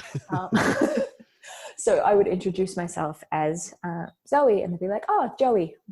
Okay, sure, that's close enough. Let's go with that. So it was always Joey. And then the ma'am came in because we had spent some time on Dinagat Island, which is just a little bit out of the way of Siargao. And we got to this place and we hadn't done our research very well. And it's a beautiful place if you go to the right place. But where we got off the boat was just this little village, and like the most awesome experience, but there were no waterfalls that we were going for, or lagoons or whatever. It was just this little town. And so we spent a night there, and the only thing that we did was go to a school where I taught English. So we literally waltzed into the school, and I'm like, hey, can I teach English? And they let me. And all the kids were calling me ma'am.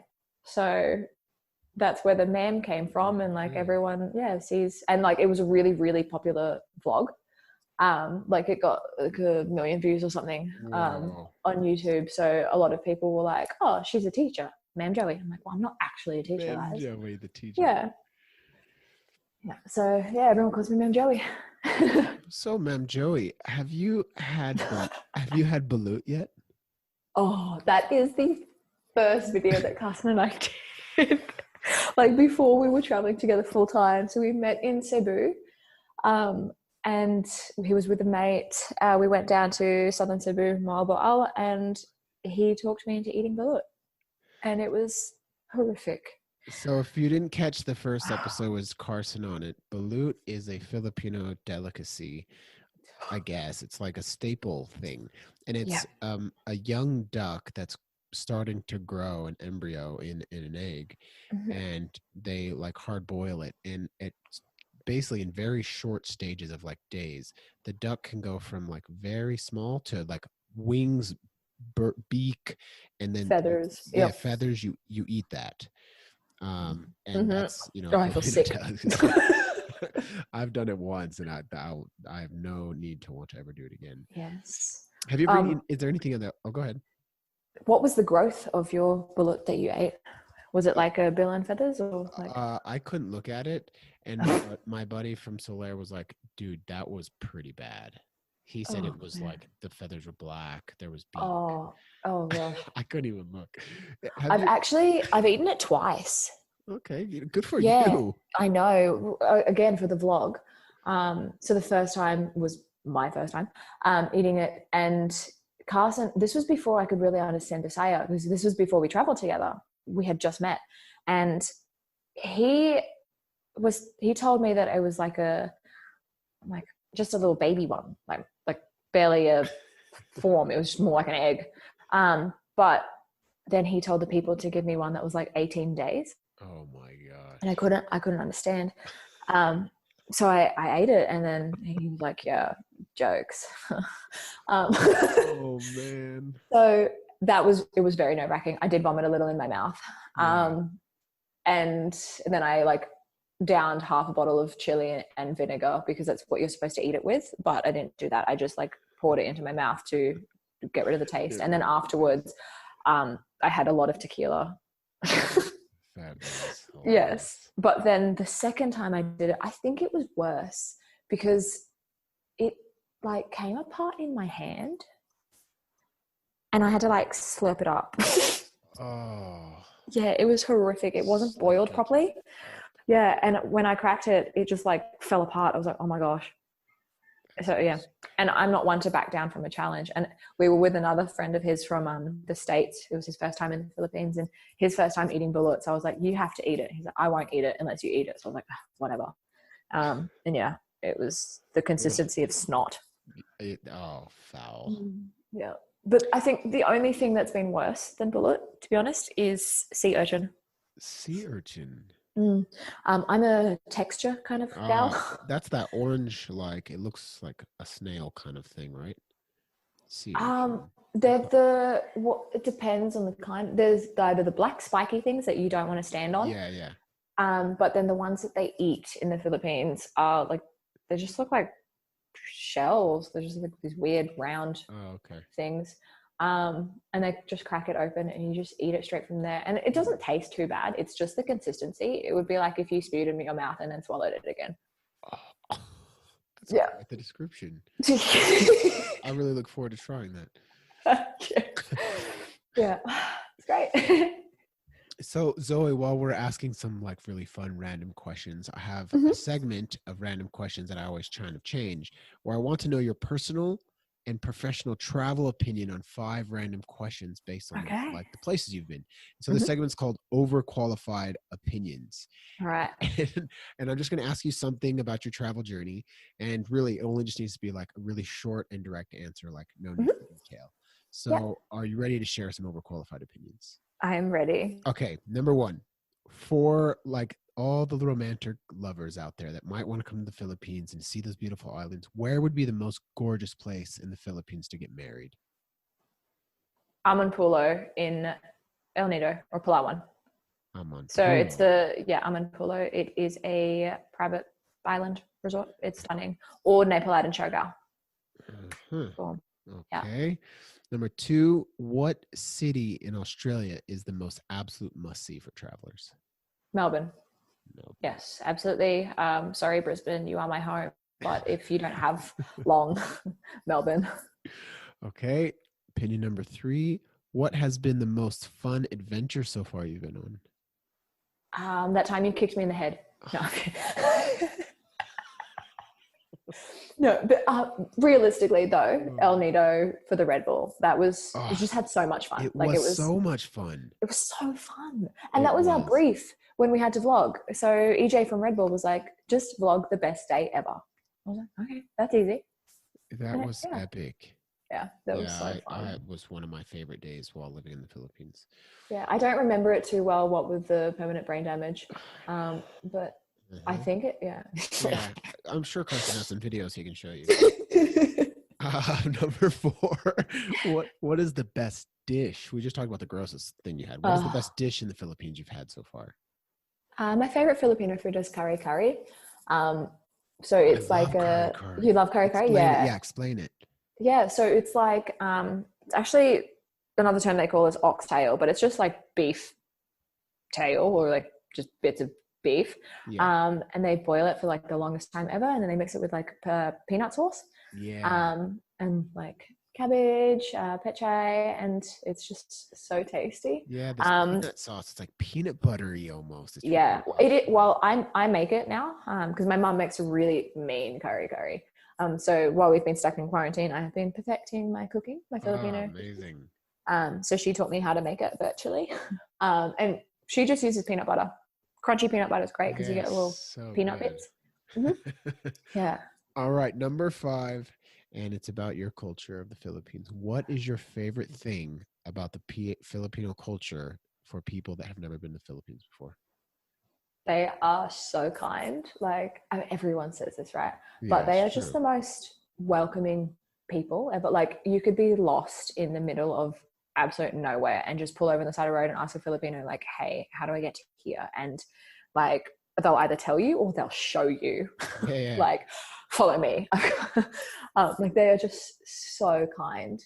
They're always willing to help. Like, I think it's just like part of who they are. Like, from the absolute about them is just and like so kind. From the youngest age, like, they're just willing to help you. I remember one time we got a flat. Yeah, it was a flat on our motorbike, and we were in this little, it was like a little village somewhere near a waterfall, and there was no adults anywhere. I don't know where they were, but like, it was just kids. And we just found these kids. They helped us like pump up the bike. It was amazing. But yeah, just the people. And I do have a soft spot for the children of the Philippines. Yeah, I know. They I all your photos with them. Cool. Yeah, and are so happy even if they have so little. Like, Yeah. it's a real eye-opening experience. I think it's, they don't really know the difference, and Yeah. it's nice to see people living in pure joy without like the judgment of wanting other things. Now, Yeah. I know you made the big switch from, that normal lifestyle of the marketing and work in hospitality. Before that, how would you could you give any advice on how people could save to prepare for traveling more often? Because that's one thing that even before I started, I found it so hard to really get going, because I think, oh, I'll do it next year, or oh, it's going to be expensive. And do you have any tips on people how they can kind of view working travel into their life more often? Yeah. I mean, if you're in the position to live at home, I lived out of home for a little while, and then I moved back home, and the rate in which I saved my money was just I saved a lot. I also bought a car outright in cash. Don't do that. Yeah, exactly. But yes, move home if you can. Everyone says don't have that coffee a day out, but really, if you want to have that coffee, sure, have the coffee, but maybe don't have that soft drink or whatever at lunch, or pack your lunch if you're working somewhere. You don't always have to eat out, and there's such a eating out culture in Australia. We're not big on fast food, but we will go to restaurants all the time, and it's do you have to? Do you not have a kitchen? Cook yourself and you will save money. So that's definitely do that. And then once you have enough, you're never going to have all the money that you need to travel the world for the rest of your life for free, right? But start cheap. Start in Southeast Asia. You will get the travel bug, and then it will become so ingrained in you that you'll find that saving is the most important thing that you need to do when you're back home, so that you can get out again. Yeah, you change your once you do it once, you can really give it up to go do it once. When you come back, you totally change your whole spending habits here. How you look at what you spend your money on and what's important. I agree with that big time. I had such a dramatic change. So when I met Carson, that was when I was oh, backpacking, I can do that. That's cool. And the plan was just to travel with him for 3 months, and then things changed, and I went home after 4 months, but I actually went back to my old job for 6 weeks because the girl that replaced me, she quit. So my position was empty again, and they really needed some help. So I went back for 6 weeks just to kind of, keep them from sinking, keep the marketing department from sinking. And I was just a completely different human being.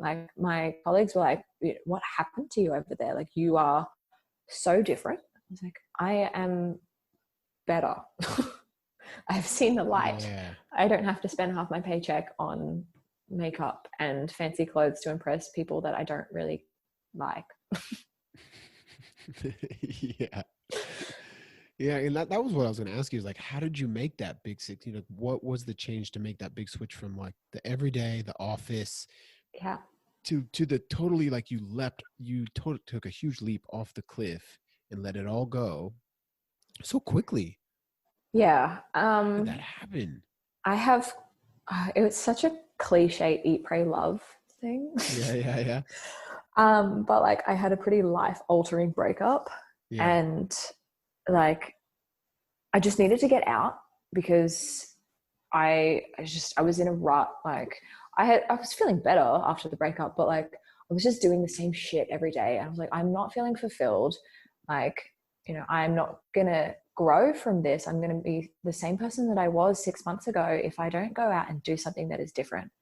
So I went to the Philippines to kind of find myself, rediscover my roots, of course, but also just to heal. And that happened for me. So I quit my job. I was I need do it. Just do it. So what I like about that story is something that I really like to live by, is that, there are going to be really bad times in our life, but how we walk into those moments can really define and how we pull great things out of them. And that you leaving a very hard time turned into the most epic journey of your life so far. It was such a blessing. Cool. I like that. And I wouldn't have known better if things didn't fall apart. Like I would have thought, you know, that's how life should be. You go to school, you graduate, you get a job, you buy a house, have a kid, and that's life. And I was so close to doing all of that. Like I was a day away from, you know, pulling the trigger on a mortgage, literally. Yeah. And I never would have been able to travel after that until like after the mortgage and kids and all. And then like I just didn't know any better. I was 22. Like imagine being 22 and having like a mortgage. Yeah. And then it all kind of went up in flames, and at the time it was the worst thing in the world. But now it is the best thing that could have happened to me, because I found myself, for one. You know, I'm not the impressionable young girl who was just someone else's other half, and I had lost myself. So first I found myself, and I found my own happiness within myself. And then I found a great life partner who compliments me, who I don't have to give myself up for to be with. Yeah. That's so cool. I love it. I love your guys' story. It's so rad. Now, even deeper on another level, if you could imagine like all the things in your life, now, not the people, not like Carson doesn't get included in this, all the things you had in your life, and they're stuffed into your travel backpack or a backpack, and it was to catch on fire. What are the top three things you would pull out? Carson and I had this conversation the other day. Actually, maybe it was because you asked him. I think so. Well, first we talked of like, not just what was in my backpack, because to be honest, I would just get my passport and my phone. Yeah. I said passport the other day too. Yeah. I'd be utterly screwed without it, to be honest. So passport, you need your passport. My phone, because at least then I can contact people and just kind of sort my life out. And at least, you know, I've got Apple Pay. I've still got access to my funds. Yeah. And then I didn't really care for the rest of it, but we then kind of like, you know, detoured that, and we're like, what if we were stuck at home? I was like, passport still, my dog, because both of my dogs.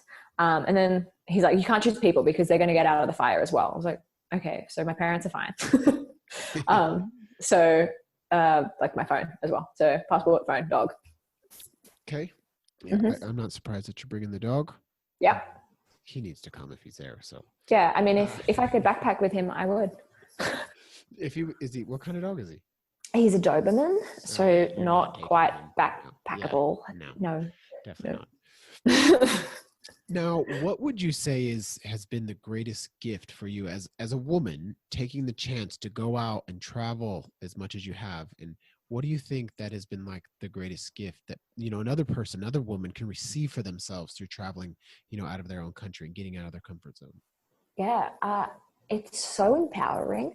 Like I had come from an industry where I would wear pants instead of a skirt to meetings because I would be taken more seriously. Wow. Yeah. Like when you come from that corporate world where all the big guns are still men, like you adjust to fit into that, and to be taken seriously. So when you take yourself out of that situation and you get thrown into the absolute unknown, you find out how strong you are. Like, I mean, physically, I didn't think I'd ever be able to carry a backpack for one. But I have found my independence. Like I never would have had this opportunity to find myself, to find, you know, my independence, to be so empowered to say, hey, I've got this. Like, thanks for the help and thanks for offering, but I can do this. I can figure this out myself. Yeah. And like, I mean, it applies to both men and women to be, you know, thrown into, for sure. It does. Yeah, the abyss. Yeah. But especially I think as a woman, you just find strength.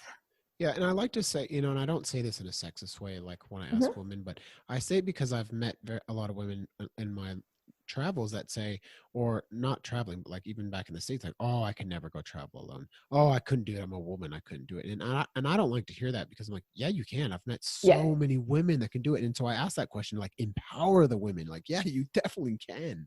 Yeah. It's going to be so scary. Like when I was at the airport leaving Brisbane the first time I went to travel, I was a wreck. Like I was so scared. I was like, all of the things that could go wrong, like I just couldn't stop relaying them. And then none of those things went wrong. And like, as a woman, you really have to, there are some things that you have to worry about that, you know, aren't really front of mind for men. Like, one of my biggest concerns was human trafficking, for one. It's a real problem in the Philippines. And I was like, you know, I could have problems just walking down the street.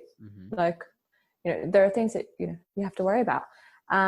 But to realize that you can do it and you'll be fine. And, you know, obviously use common sense. Don't go walking down a dark alley by yourself at nighttime. But, you know, you're going to be fine as long as you just use your brain. You know, it's the most incredible experience. And I think everyone should do it at least once. And so with that being said, you know, what on a daily level, that's like on a big, like you as a woman and in your life, but what on a daily level has really impacted you, that's changed you for the better? Yeah. I don't know if it just applies to being a woman, but being someone who has always planned everything out, and like being so type A and having my life planned out for me, and just having my day-to-day planned out, and then going traveling and just not knowing what I'm doing. And being more flexible. Being flexible, you know, falling asleep on a bus and ending up 4 hours north of where you should be. Like, like just having that happen and not freaking out.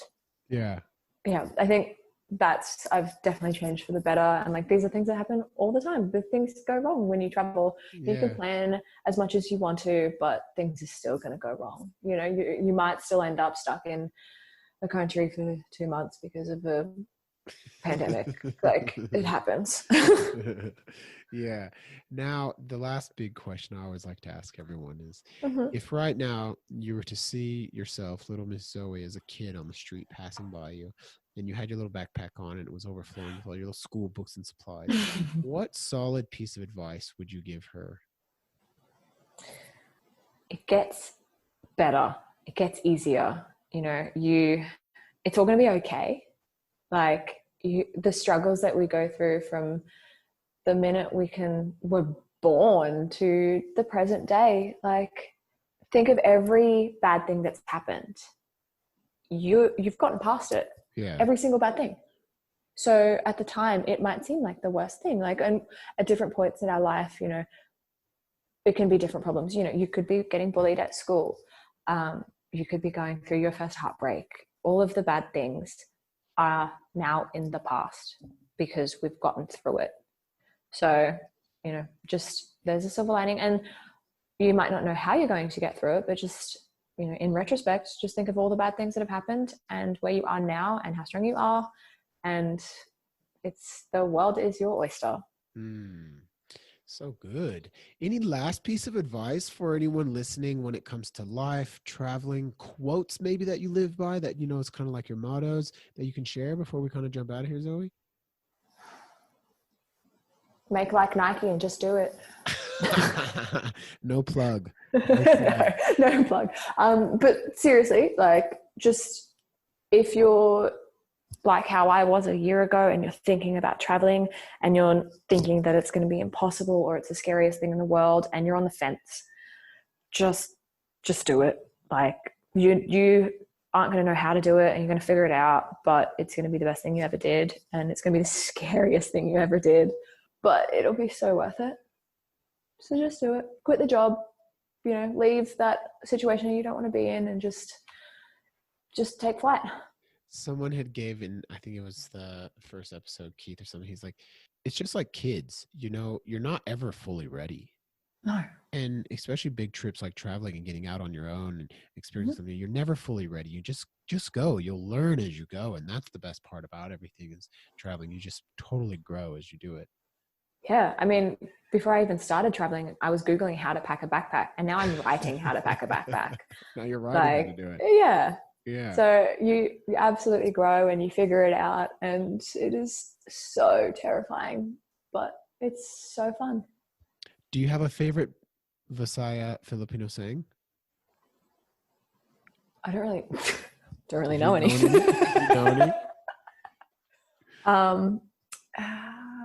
That's it, Pansit. That's it. I say that all the time. It's awesome. Yeah. Seriously. pancit is a dish. It's noodles. Yeah, it's just noodles. It's a dish. And I say that all the time. It's other. That's it, pancit.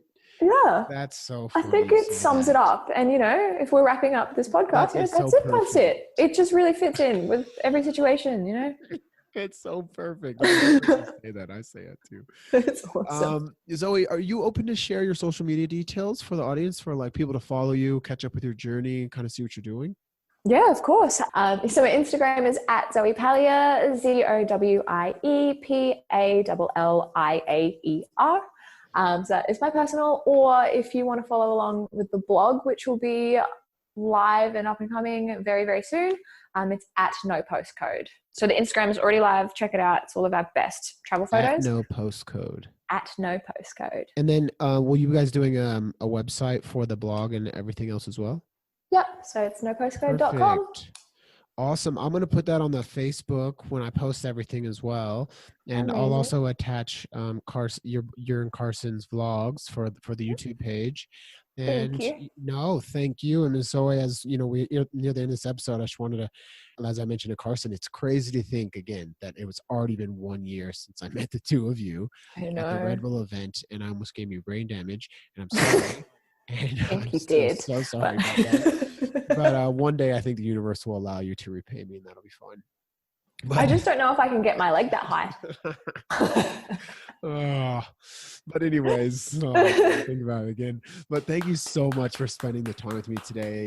Super, super honored knowing like your guys' journey and hearing your stories, and then you also turning around and helping me with my journey and supporting me on this podcast. Is super, super grateful. Thank you. It was awesome. It was so good to have a chat, and I'm so excited to see where all this goes for you. Me too. Your perspectives and your insights are so awesome. I had some great laughs. Thank you for helping me inspire other people to get out there and live their dream life like you are. And that's really amazing what this is all about. And I'm going to continue watching you and Carson grow your travel empire. And don't forget, I will be back your way to jump in some travel adventures with both of you. Amazing.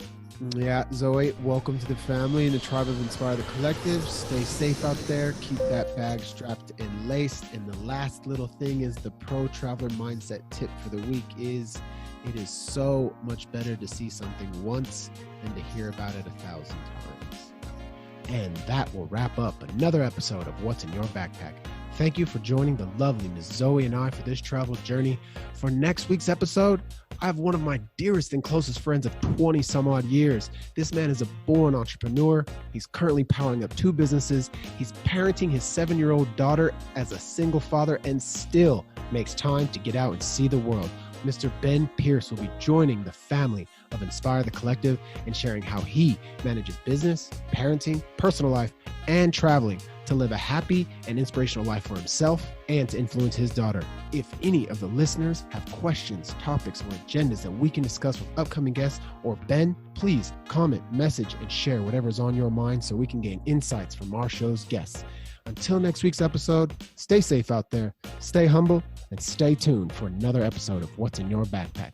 And to stay current with the inspiring and fun stories from the podcast, plus a collection of motivational content, please subscribe, join, and like our pages on YouTube and Facebook by searching Inspire the Collective. Updated photos of the travel journey, tips and tricks we discussed in this episode, plus much more can be found on our social channels. To get further involved and join our web-based community, head over to www.inspirethecollective.com. And don't forget to follow my Instagram at Michael__O'Shea to get your fill of inspirational content, podcast updates, and travel fun. And try to remember that you can't buy happiness, but you can buy a plane ticket. And that's sort of the same thing.